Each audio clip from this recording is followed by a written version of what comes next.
Hello dear friends. હવે ધોરણ 11 તત્વજ્ઞાન પ્રકરણ 2 પરંપરાગત તર્કશાસ્ત્રની દ્રષ્ટિએ વિધાનો આ પ્રકરણની હવે આ વખતે આપણે સમજૂતી મેળવીશું સ્ટડી પોઈન્ટની દ્વારા. બરાબર, તો સ્ટડી પોઈન્ટની અંદર આપ સૌનું સૌથી પહેલાં તો સ્વાગત છે. હું પાર્થ સોની આજે આપણને આ પ્રકરણ ભણાવીશ. હવે તમારે જો વોટ્સઅપના એક ગ્રુપ છે જેની અંદર તમે જોઈન થશો તો તમને અવનવા જે મટીરિયલ્સ છે તત્વજ્ઞાનને રિલેટેડ અથવા તો કોઈ અન્ય સબ્જેક્ટે રિલેટેડ તો એ રિલેટેડના નવા ને નવા જે અપડેટ છે વીકલી એ તમને મળતા રહેશે. તો ખાસ કરીને એ જે વોટ્સઅપની લિંક છે તો એ વોટ્સઅપમાં લિંકમાં જોઈન થાઓ અને વધુને વધુ આની માહિતી મેળવો. તો હવે આપણે આ પ્રેઝન્ટેશનની સ્લાઇડના માધ્યમથી જ આપણે આ સમગ્ર પ્રકરણ ભણીશું અને આની સ્લાઇડની પીડીએફ પણ એ ગ્રુપની લિંકમાં તમને મળી જશે. તો ગ્રુપમાં લિંકમાં જોઈન થાઓ અને અમારી ચેનલને લાઇક કરી દો, સબસ્ક્રાઈબ કરી દો અને શેર કરી દો. તો ચલો હવે આપણે ચાલુ કરીએ છીએ ધોરણ 11 તત્વજ્ઞાન. ચલો, તો સૌથી પહેલાં વિધાનની વ્યાખ્યા. આ પ્રકરણની શરૂઆત આપણે થાય છે વિધાનની વ્યાખ્યાથી. તો વિધાનની વ્યાખ્યા એટલે શું? તો એરિસ્ટોટલે વિધાનનું લક્ષણ આ પ્રમાણે આપેલું છે. તો વિધાન એટલે કશાકના વિશે કશીક માહિતી આપતું કથન. પ્રત્યેક કથન કાં તો સત્ય અથવા તો અસત્ય હોય છે. હવે એક સ્વાભાવિક વસ્તુ છે કે વિધાન એટલે શું? તો કશાકના વિશે કશીક માહિતી આપતું હોય એવું કથન. બરાબર, અને એ પ્રત્યેક કથન કેવું, સત્ય અથવા તો અસત્ય. આ વ્યાખ્યા તમારે 11મા અને 12મા બંને ધોરણમાં તમારે મહત્ત્વની રહેશે અને તમારે 12મા ધોરણની અંદર પણ જે અલગ ચેપ્ટર્સ આવશે એ ભણશો ત્યારે પણ તમારે જરૂરી રહેશે. તો ખાસ કરીને આ વ્યાખ્યા યાદ રાખી લેજો કે વિધાન એટલે કશાકના વિશે કશીક માહિતી આપતું કથન. પ્રત્યેક કથન કાં તો સત્ય અથવા અસત્ય હોય છે. ભાષામાં રજૂ થયેલા કથનોને સત્ય કે અસત્ય ગણી શકાય છે. આના પરથી એ સ્પષ્ટ થાય છે કે કોઈ પણ વિષયની કોઈ પણ જાતની માહિતી ધરાવતા કથનને જ વિધાન કહેવામાં આવે છે. આની સીધી સરળ સમજૂતી જો હું તમને કહું, તેનો સીધો અર્થ એવો થાય છે કે કોઈ પણ વિષયની માહિતી, કોઈ પણ વિષયની જે કહેવાય કે રજૂઆત થયેલી હોય એને આપણે વિધાન કહીશું. બરાબર, જેની અંદર કંઈક માહિતી આપણને મળે છે એ પણ તમે કઈ રીતે, કાં તો એ સત્ય હોય છે કાં તો અસત્ય હોય એવું તમે પ્રૂવ કરી શકો, એને આપણે વિધાન કહીશું. જો એની બીજી માહિતી આપણે જોઈએ, ઉદાહરણો જોઈએ. તો એરિસ્ટોટલે આપેલી વિધાનની સમજૂતી નીચેના ઉદાહરણો દ્વારા મેળવીએ. પહેલું, સર્વ માણસો મરણશીલ છે. તો એ સત્ય છે, એ આપણે સત્ય કહી શકીએ છીએ કે હા દરેક માણસ છે એ મરણશીલ છે. તો આ એક આપણે પ્રૂવ કરી શક્યા છીએ. આના વિશે કશીક માહિતી આપે છે માણસો વિશેની કે દરેક માણસ છે એ મરણશીલ છે. ત્યારબાદ આપણે આવીએ છીએ ગાંધીજી. તો ગાંધીજી અમેરિકામાં જન્મ્યા છે. તો એ અસત્ય છે, એ આપણે પ્રૂવ કરી શકીએ છીએ કે ના, કે ગાંધીજી છે પોરબંદરની અંદર જન્મ્યા છે. ત્યારબાદ કેટલાક નેતાઓ સેવાભાવી છે. એને જે છે સેવાભાવી ખબર છે આપણને કે ઘણા બધા નેતાઓ હોય છે સામાજિક પ્રવૃત્તિની અંદર સારું એવું યોગદાન આપતા હોય છે. તો એનાથી આપણે કહી શકીએ કે હા એ સત્ય બાબત છે. કેટલાક છે, સર્વ નથી. બરાબર, કોઈ પણ માણસ બે પગવાળા નથી. બરાબર, તો એ અસત્ય છે કે દરેક માણસને બે પગ હોય. બરાબર, તો એ આપણે પ્રૂવ કરી શકીએ છીએ વાક્યને, એના માટે આ જરૂરી છે. ત્યારબાદ કેટલાક શિક્ષકો પૈસાદાર નથી. બરાબર, એ પણ સત્ય બાબત છે કે ઘણીવાર પ્રાઇવેટ શિક્ષકો જે હોય છે ખાનગી સ્કૂલોમાં ભણાવતા, તો એમના પગાર ધોરણો ઓછા હોય છે અને એના કારણે તે ઓછું પણ કમાતા હોય છે. બરાબર, તો એ પરિસ્થિતિ છે તો એ સત્ય પણ છે. બરાબર, તો હવે એના વિશેની વધારે માહિતી મેળવીએ. તો વિધાન અને વાક્ય વચ્ચેમાં શું તફાવત હોય છે, એક નવો મુદ્દો આવે છે, પુસ્તકમાં આપણને આપ્યો છે. તો એના વિશે સમજીએ. આ ખૂબ જ સરળ સમજૂતી તમને આની અંદર મળશે. જે આ શોર્ટ ફોર્મ જે આપણે કહીએ નોટ્સ કહીએ છીએ, આ નોટ્સ છે આપના માટે. બરાબર, વધારે તમારે ઇન્ફોર્મેશન જોઈતી હોય એના વિશે તો તમને એક નંબર પણ આપ્યો છે જેની અંદર તમે કોલ કરી શકશો અને કાં તો તમે વોટ્સઅપના દ્વારા ડાયરેક્ટ મેસેજ પણ અમને કરી શકશો. જુઓ, વિધાન અને વાક્ય વચ્ચે પહેલાં તો તફાવત. જે માહિતીરૂપ વિચાર છે તે વિધાન છે. માહિતીરૂપ વિચાર છે એ વિધાન છે. બરાબર, જેના ઉપર આપણે માહિતી વિશે વિચારી શકીએ. આ માહિતી પ્રદાત્મક વાક્ય દ્વારા જ વિધાન વ્યક્ત થાય છે. એટલે કે વિધાન, હવે આની અંદર એક નવો મુદ્દો આવે છે. તો હવે આપણે માહિતી પ્રદાત્મક વિધાન હોય, બરાબર, એ વ્યક્ત થતી હોય માહિતી, એ વિધાન કહીએ છીએ. તો એના વિશે આપણે 4-5 મુદ્દા છે તો એ મુદ્દાઓ આપણે સમજીએ. તો સૌથી પહેલાં, વિધાન અને વાક્ય પરસ્પરથી જુદા છે કારણ કે કેવળ માહિતી પ્રદાત્મક વાક્ય દ્વારા જ વિધાન વ્યક્ત થાય છે. નીચે જણાવેલા અન્ય પ્રકારના વાક્યો દ્વારા વિધાન વ્યક્ત થઈ શકતું નથી. દાખલા તરીકે જો તમારો શૈક્ષણિક અનુભવ કેટલો, આ પ્રશ્નાર્થ છે. આની અંદર તમને કોઈ માહિતી પ્રાપ્ત થાય છે? ના. ત્યારબાદ વાહ વાહ, જે આપણે કહીએ છીએ આશ્ચર્ય વાક્ય માટે, તો આની અંદર પણ આપણને કોઈ માહિતી નથી મળતી. ફક્ત આપણને એ ખબર પડે છે કે કંઈક ત્યાં વખાણ થઈ રહ્યા છે, બરાબર. આશ્ચર્ય હોય તો પણ વાહ કહીએ છીએ, વખાણ કહીએ તો પણ વાહ વાહ કહીએ છીએ, પણ આપણને માહિતી મળતી નથી. ઉપરના વાક્યો માહિતી પ્રદાત્મક નથી, તેથી આ વાક્યનું સત્યતા અને અસત્યતાની દ્રષ્ટિએ મૂલ્યાંકન થઈ શકતું નથી, બરાબર. નવો મુદ્દો જો આપણે જોઈએ તો બીજો મુદ્દો છે જુદા જુદા પ્રકારની વાક્ય રચનાવાળા વિવિધ માહિતી પ્રદાત્મક વાક્યો દ્વારા એકનું એક જ વિધાન વ્યક્ત થાય છે. દાખલા તરીકે જો સર્વ ભારતીય શાંતિપ્રેમી વ્યક્તિઓ છે, કોઈ પણ ભારતીય અશાંતિપ્રેમી વ્યક્તિ નથી. તો હવે આની અંદર જુઓ કે જુદા જુદા વાક્ય છે પણ માહિતી પ્રદાત્મક છે, પણ એકનું એક વિધાનનો અર્થ જુદા જુદા આપણને કીધા છે. શબ્દોની રજૂઆત જુદી જુદી છે, પણ એનો જે હેતુ છે એ એક જ છે કે સર્વ ભારતીય શાંતિપ્રિય વ્યક્તિઓ છે. એ આપણને ખબર છે કે આપણે પહેલેથી વર્ષોથી શાંતિપ્રિય રહ્યા છીએ. આમ જો એકનું એક વિધાન જુદા જુદા વાક્યો દ્વારા રજૂ થઈ શકતું હોય તો તેનો અર્થ એ છે કે વિધાન અને વાક્ય પરસ્પર ભિન્ન છે, બરાબર. ત્યારબાદ ત્રીજા નવા ટોપિક પર આવીએ છીએ કે વિધાન હંમેશા હોવું ક્રિયાપદના વર્તમાનના રૂપમાં જ રજૂ થતું હોય છે, જ્યારે વાક્ય વર્તમાનકાળ ઉપરાંત ભવિષ્યકાળ અને ભૂતકાળના રૂપમાં પણ રજૂ થતું હોય છે. આ એક ખાસ બાબત છે કે વિધાન હંમેશા હોવું ક્રિયાપદમાં થાય, વર્તમાનમાં રજૂ થતું હોય છે, જ્યારે વાક્ય વર્તમાનકાળ ઉપરાંત ભવિષ્યકાળમાં પણ મદદરૂપ થતું હોય છે, રજૂઆત થતી હોય છે, બરાબર.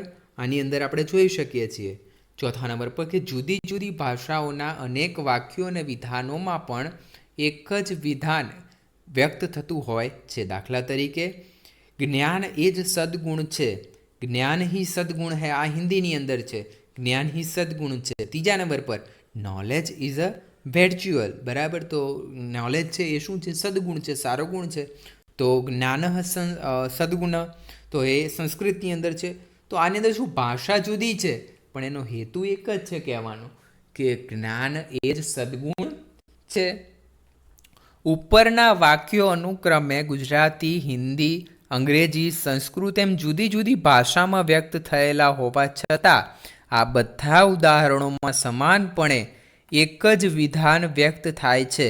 આનો અર્થ એ છે કે વિધાન અને વાક્ય પરસ્પરથી જુદા છે, બરાબર. આ વસ્તુ ખાસ યાદ રાખજો કે વિધાન અને વાક્ય પરસ્પરથી જુદા છે. નવો ટોપિક આવીએ છીએ હવે. આ મનોયત્ન 2.1ની અંદર આપણને કીધું છે કે નીચેના વિધાનો વાક્યો છે કે વિધાન એને ઓળખો, બરાબર. નીચે આપણને આપ્યા છે ઉદાહરણો, એ વિધાન છે કે વાક્યો. હવે આપણે અહીંયા બેની સમજૂતી કરીએ છીએ, બીજા ચાર જે છે એ તમારે જાતે કરવાના છે, બરાબર. આપણે એકાદ સેકન્ડ માટેનો હોલ્ડ લઈશું, તમે સ્ટોપ કરીને તમારી રીતે કહેજો, બરાબર. અને તમને ખબર ન પડે તો તમે જે નીચે નંબર છે કાં તો ગ્રુપની અંદર પણ તમે મેસેજ કરી શકો છો. ચલો આપણે કરીએ છીએ પહેલું. કેટલાક કલાકારો, બરાબર, જુઓ, કેટલાક કલાકારો ખાદીધારી છે. એ વસ્તુ સમજો, ખાદીધારી એટલે કે ખાદીને પહેરે છે એવા કલાકારો છે, બરાબર. તો આ શું થયું કે કંઈક માહિતી એમને મળે છે કે હા કે કેટલાક કલાકારો જે છે એ ખાદી પહેરે છે એવી આપણને માહિતી મળી છે. વત્તા આની અંદરથી શું છે કે આની અંદર કશીક રજૂઆત થયેલી છે, આને આપણે સત્ય કે અસત્યની અંદર આપણે ભેદ પારખી શકીએ. તો જુઓ, કદાચ આપણે કેટલાક ખાદીધારી હોય તો આપણે હા પણ કહી શકીએ છીએ, અને કેટલાક ના હોય તો ના પણ કહી શકીએ છીએ. તેથી આપણે કહી શકીએ કે આ જે રજૂઆત થયેલી છે એ શેની છે? આ છે 1 નંબર છે તે વિધાન છે, બરાબર. ખાસ યાદ રાખજો આવી રહ્યું, બરાબર.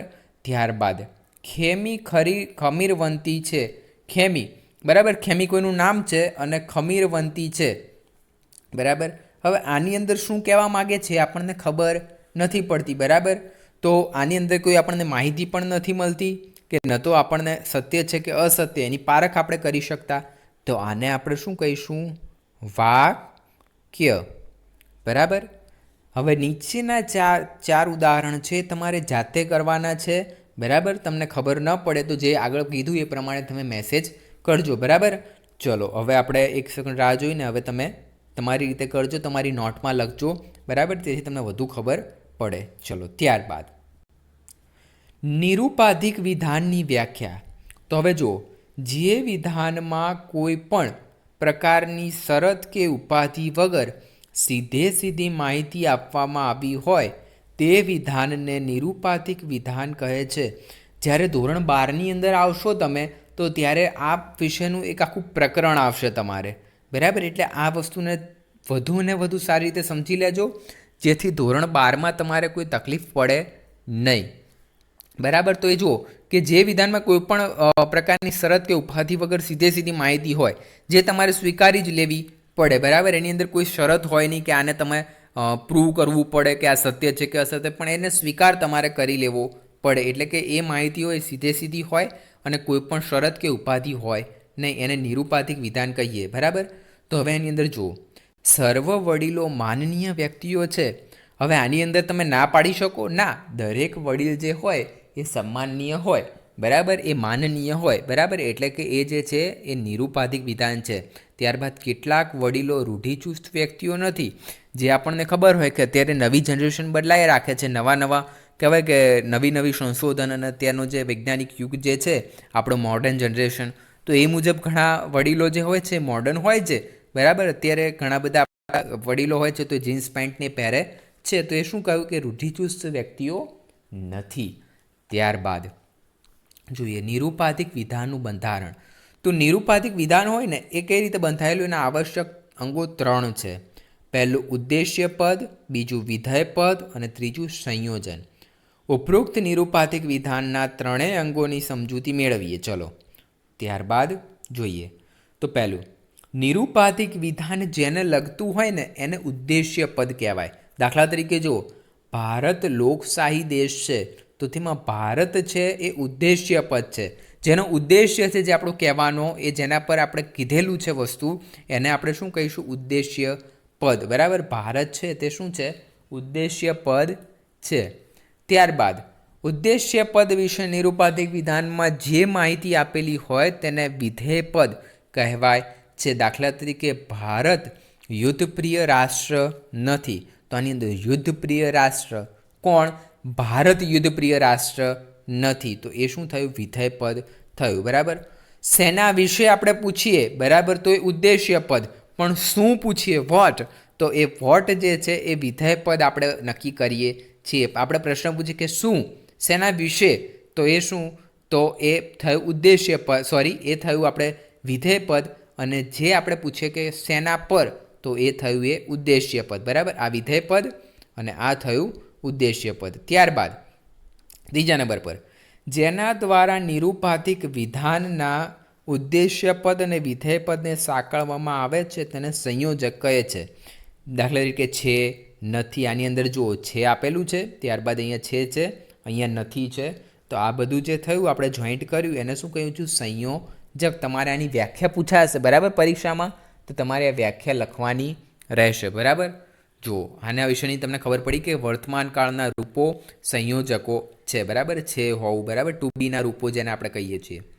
ત્યારબાદ દાખલા તરીકે કેટલાક વિદ્યાર્થીઓ મહેનતુ છે, કોઈ પણ વિદ્યાર્થી અવિવેકી નથી. બરાબર, હવે જો ઉદાહરણ 1માં વિદ્યાર્થીઓ જે છે કોણ મહેનતુ છે? બરાબર, આપણે પૂછીએ કોણ મહેનતુ છે, તો વિદ્યાર્થી મહેનતુ છે, તો એ ઉદ્દેશ્ય પદ થયું.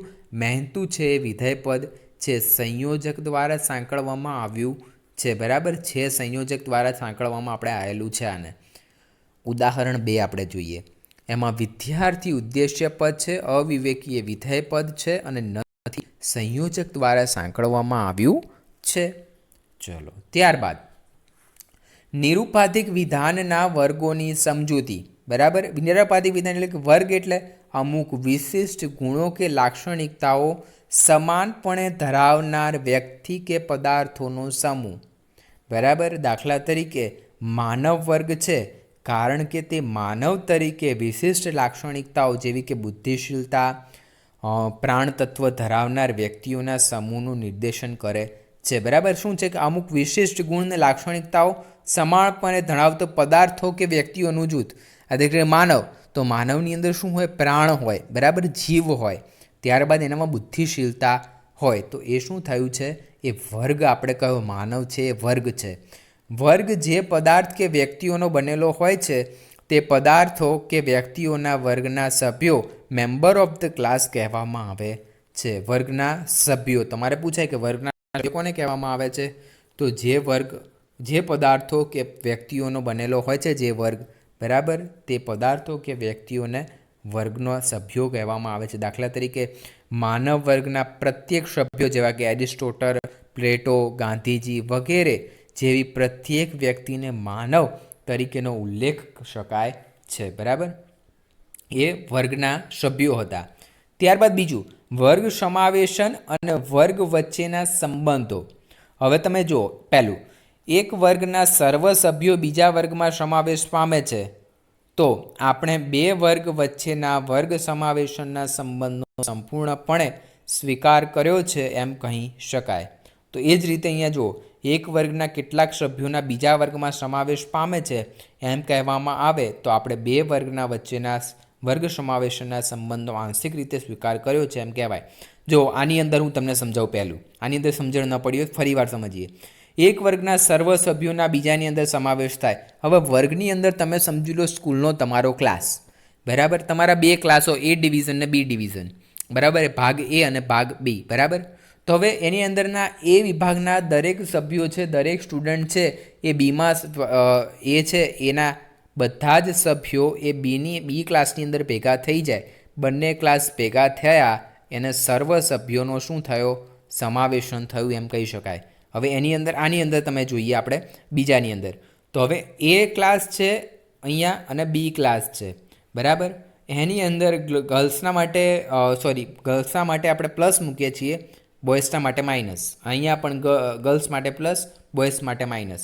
તો હવે બીની અંદર શું થયું છે કે એના વર્ગના જેટલા પણ છોકરાઓ હતા એનો બીની અંદર સમાવેશ થયો છે, બરાબર.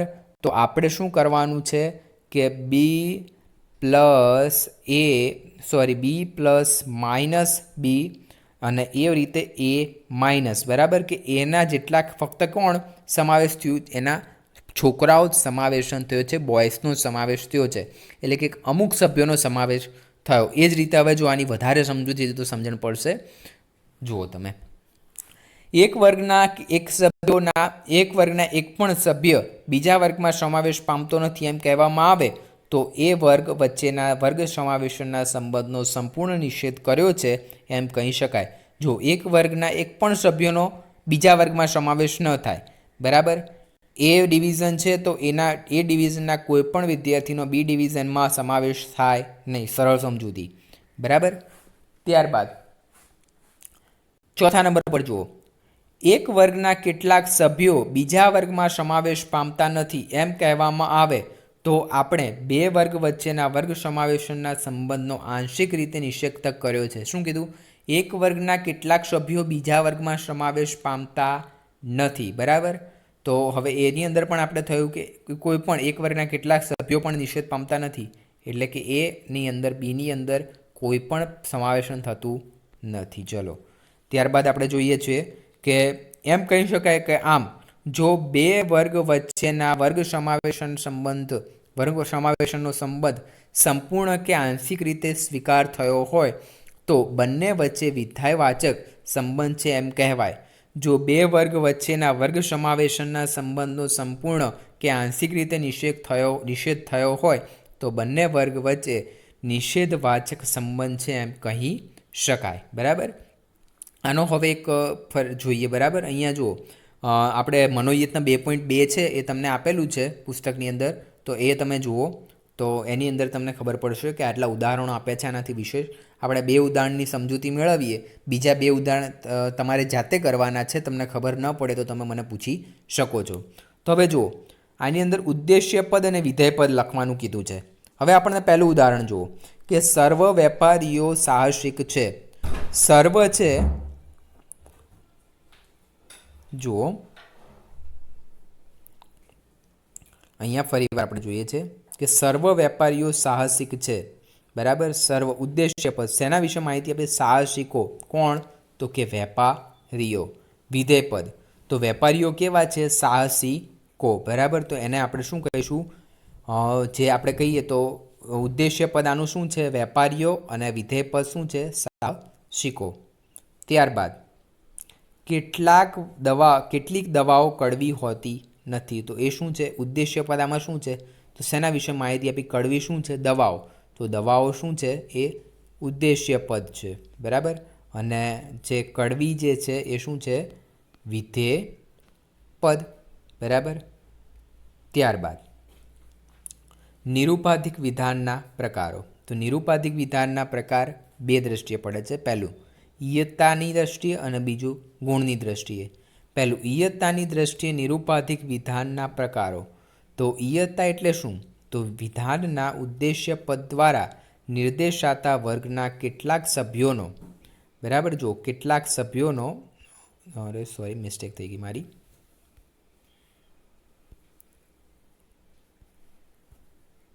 જુઓ તમે, આવી ગયું છે ફરી વાર. ઇયત્તા એટલે વિધાનના ઉદ્દેશ્ય પદ દ્વારા નિર્દેશાતા વર્ગના કેટલાક સભ્યોનો નિર્દેશ થયો છે તે નક્કી કરતી બાબત, બરાબર. કેટલા સભ્યોનો નિર્દેશ થયેલો છે એ નક્કી કરતી બાબત, એટલે કે સર્વદેશી નિરુપાધિક વિધાન અને બીજું એકદેશી નિરુપાધિક વિધાન. આના બે પ્રકાર પડે છે, બરાબર. ઇયત્તાની દ્રષ્ટિએ નિરુપાધિક વિધાનના. જો સર્વદેશી નિરુપાધિક વિધાન, જે નિરુપાધિક વિધાનમાં ઉદ્દેશ્ય પદ દ્વારા નિર્દેશાતા વર્ગના સર્વ સભ્યોનો ઉલ્લેખ થયો હોય તેને સર્વદેશી નિરુપાધિક વિધાન કહેવાય છે. દાખલા તરીકે સર્વ માતાઓ પ્રેમાળ હોય છે. બીજું, કોઈ પણ શિક્ષક અભણ હોતું નથી. આની અંદર શું થયું? સર્વ સભ્યોનો ઉલ્લેખ થયો, સર્વ માતાઓ, સર્વ શિક્ષકો. ઉદાહરણમાં જુઓ, સર્વ અને કોઈ પણ એ બંને શબ્દ પરથી સર્વ ઇયત્તા કારકો કહેવાય છે. ત્યારબાદ આપણે જુઓ બીજા નંબર પર એકદેશી નિરુપાધિક વિધાન. જે નિરુપાધિક વિધાનમાં ઉદ્દેશ્ય પદ દ્વારા નિર્દેશાતા વર્ગના કેટલાક સભ્યોનો ઉલ્લેખ થયો હોય તેને એકદેશી નિરુપાધિક વિધાન કહેવાય છે. દાખલા તરીકે કેટલાક ફૂલો સુગંધિત છે, એ જ રીતે કેટલાક વડીલો રૂઢિચુસ્ત માણસો નથી, બરાબર. તો આની અંદર કેટલાકની વાત થઈ છે અને આની અંદર પણ કેટલાક વડીલોની વાત થઈ છે. ત્યારબાદ ગુણની દ્રષ્ટિએ નિરુપાધિક વિધાનના પ્રકારો. તો વિધાનનો ગુણ એટલે કે વિધાનના ઉદ્દેશ્ય પદ દ્વારા નિર્દેશાતા વર્ગના સભ્યો અને વિધેય પદ દ્વારા નિર્દેશાતા વર્ગના સભ્યો વચ્ચે વર્ગ સમાવેશનના સંબંધનો પરસ્પર સ્વીકાર થયો છે તે નિષેધ છે તે નક્કી કરતી બાબત. આ પ્રકારના સંબંધનો જો સ્વીકાર થયો હોય તો તે વિધિવાચક છે અને નિષેધ થયો હોય તો નિષેધવાચક બાબત છે એમ કહેવાય. નિષેધવાચક સંબંધ છે એમ કહેવાય. વિધાનનો ગુણ સંયોજક દ્વારા વ્યક્ત થાય છે. દાખલા તરીકે ગુણની દ્રષ્ટિએ નિરુપાધિક વિધાનના બે પ્રકાર પડે છે. પહેલું વિધિવાચક નિરુપાધિક વિધાન અને બીજું નિષેધવાચક નિરુપાધિક વિધાન. જો વિધિવાચક નિરુપાધિક વિધાન એટલે કે જે નિરુપાધિક વિધાનમાં ઉદ્દેશ્ય પદ દ્વારા નિર્દેશાતા વર્ગ અને વિધેય પદ દ્વારા નિર્દેશાતા વર્ગ વચ્ચેના વર્ગ સમાવેશનના સંબંધનો સંપૂર્ણપણે કે આંશિક રીતે સ્વીકાર થયો હોય તેને વિધિવાચક નિરુપાધિક વિધાન કહેવાય છે. દાખલા તરીકે સર્વ વિદ્યાર્થીઓ વિદ્યા અભ્યાસ કરે છે, બરાબર. તો આની અંદર શું કર્યું છે? હકારાત્મક બાબત કીધી છે. સર્વ વિદ્યાર્થીઓ શું કરે છે? જે છે વિદ્યા અભ્યાસ કરે છે. ત્યારબાદ કેટલાક નેતાઓ સેવાભાવી વ્યક્તિઓ છે. કેટલાક નેતાઓ શું છે? સેવાભાવી વ્યક્તિઓ છે. જુઓ તમે બીજું નિષેધવાચક નિરુપાધિક વિધાન. જે નિરુપાધિક વિધાનમાં ઉદ્દેશ્ય પદ દ્વારા નિર્દેશાતા વર્ગ અને વિધેય પદ દ્વારા નિર્દેશાતા વર્ગ વચ્ચેના વર્ગ સમાવેશનના સંબંધનો સંપૂર્ણપણે કે આંશિક રીતે નિષેધ થયો હોય તેને નિષેધવાચક નિરુપાધિક વિધાન કહે છે. દાખલા તરીકે કોઈપણ દેવતા માનવી નથી, કેટલાક જલચિત્રો જોવા લાયક નથી, બરાબર. ત્યારબાદ આના જુઓ નવું એક મુદ્દો આવે છે કે ઇયત્તા અને ગુણની દ્રષ્ટિએ જો બંનેને સાથે કરીએ તો આટલા ચાર પ્રકાર પડે. પહેલું સર્વદેશી વિધિવાચક વિધાન, બીજું સર્વદેશી નિષેધવાચક વિધાન, ત્રીજા નંબર પર એકદેશી વિધિવાચક વિધાન, ચોથા નંબર પર એકદેશી નિષેધવાચક વિધાન. બરાબર. જુઓ તો એનો એક કોષ્ટક આપણને બુકમાં આપ્યો છે આ રહ્યો, એ કોષ્ટકને આપણે સમજૂતી મેળવશું. બરાબર. તમે જોઈ શકો છો કે નિરુપાધિક વિધાનના ઉપરોક્ત ચારે પ્રકારની સમજૂતી એટલે કે રજૂઆત નીચેની આકૃતિ દ્વારા કરી શકાય છે. એટલે કે ઉપરોક્ત આકૃતિમાં આપેલા નંબરની સ્પષ્ટતા નીચે પ્રમાણે છે. પહેલું, સર્વદેશી વિધિવાચક વિધાન. બીજું, સર્વદેશી નિષેધવાચક વિધાન. સર્વદેશી વિધિવાચક વિધાન. ચોથું, એકદેશી નિષેધવાચક વિધાન. હવે આની અંદર જો વિધાન છે, વિધાનમાં યત્તા, સર્વદેશી, એકદેશી, ગુણ, વિધાયક, નિષેધક, હ, હા, ના. બરાબર. ત્યારબાદ સર્વદેશી વિધિવાચક વિધાન. ઉદ્દેશ્ય પદ દ્વારા નિર્દેશાતા વર્ગના તમામ સભ્યો વિધેય દ્વારા નિર્દેશાતા વર્ગમાં સમાવેશ પામે છે એમ જણાતા વિધાનની સર્વદેશી વિધિવાચક વિધાન કહે છે. દાખલા તરીકે સર્વ બાળકો નિર્દોષ વ્યક્તિઓ છે. બીજું, સર્વ શિક્ષકો ભણેલી વ્યક્તિઓ છે. ત્યારબાદ સર્વદેશી નિષેધવાચક વિધાન. તો ઉદ્દેશ્ય પદ દ્વારા નિર્દેશાતા વર્ગનો એક પણ સભ્ય વિધેય દ્વારા નિર્દેશાતા વર્ગમાં સમાવેશ પામતો નથી એમ જણાવતા વિધાનને સર્વદેશી નિષેધવાચક વિધાન કહે છે. બરાબર. જો ઉદાહરણ, કોઈ પણ અધ્યાપક અભણ વ્યક્તિ નથી. કોઈ પણ શહીદ દેશદ્રોહી વ્યક્તિઓ નથી. ત્યારબાદ ત્રીજા નંબર પર જો એકદેશી વિધિવાચક વિધાન. ઉદ્દેશ્ય પદ દ્વારા નિર્દેશાતા વર્ગના કેટલાક સભ્યો વિધેય દ્વારા નિર્દેશાતા વર્ગમાં સમાવેશ પામે છે એમ જણાવતા વિધાનને એકદેશી વિધાન કહે છે. દાખલા તરીકે કેટલાક સંતો પરોપકારી વ્યક્તિઓ છે અને કેટલાક વ્યક્તિઓ પ્રામાણિક વ્યક્તિઓ છે. ચોથા નંબર પર એકદેશી નિષેધવાચક વિધાન. ઉદ્દેશ્ય પદ દ્વારા નિર્દેશાતા વર્ગના કેટલાક સભ્યો વિધેય દ્વારા નિર્દેશાતા વર્ગમાં સમાવેશ પામતા નથી એમ કહેતા વિધાનને એકદેશી નિષેધવાચક વિધાન કહે છે. દાખલા તરીકે કેટલાક નાગરિકો મતદાન કરતા વ્યક્તિઓ નથી અને કેટલાક નેતાઓ ભાષણ પ્રેમી વ્યક્તિઓ નથી. આની અંદર કેટલાક નિષેધક બતાવ્યા છે. કેટલાક નાગરિકો મતદાન નથી કરતા અને કેટલાક નેતાઓ ભાષણ પ્રેમી નથી. જોવો આનો કોષ્ટક આપણને આપેલો છે. આની અંદર શોર્ટ ફોર્મમાં તમને સમજ પડી જશે કે નિરુપાધિક વિધાનના 4 પ્રકારોના ઉપર દર્શાવેલા માન્ય રૂપ જોતાં એ સ્પષ્ટ થશે કે કોઈ પણ માન્ય રૂપવાળા નિરુપાધિક વિધાનની રજૂઆત અનુક્રમે 4 ભાગમાં થયેલી હોય છે. પહેલું ઈયત્તા દર્શક, બીજું ઉદ્દેશ્ય પદ, ત્રીજું વિધેય પદ, ચોથું સંયોજક. તો જો વિધાનનો પ્રકાર ઈયત્તા દર્શક, ઉદ્દેશ્ય પદ, વિધેય પદ અને સંયોજક. હા, સર્વ ઈયત્તા દર્શક કેવી છે? સર્વ, ઉદ્દેશ્ય પદ ઉ, વિધેય પદ ઉ અને સંયોજક છે. બરાબર. નાના માટે ઈ આપણે ઇંગ્લિશમાં આપેલો છે. ઈયત્તા કોઈ પણ અને ઉદ્દેશ્ય પદ, વિધેય પદ અને ત્યારબાદ નહીં, જેને આપણે શોર્ટ ફોર્મમાં કહીશું કોઈ પણ ઉવી નથી. હ એટલે કેટલાક, ઉદ્દેશ્ય પદ, વિધેય પદ નથી. ન કેટલાક ઉદ્દેશ્ય પદ, વિધેય પદ નથી.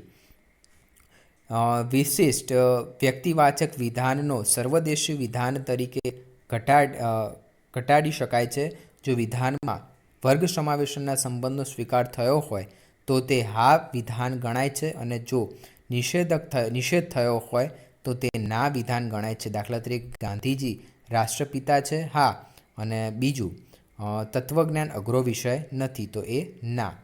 બરાબર. નિરુપાધિક વિધાનમાં પદોની વ્યાપ્તિ.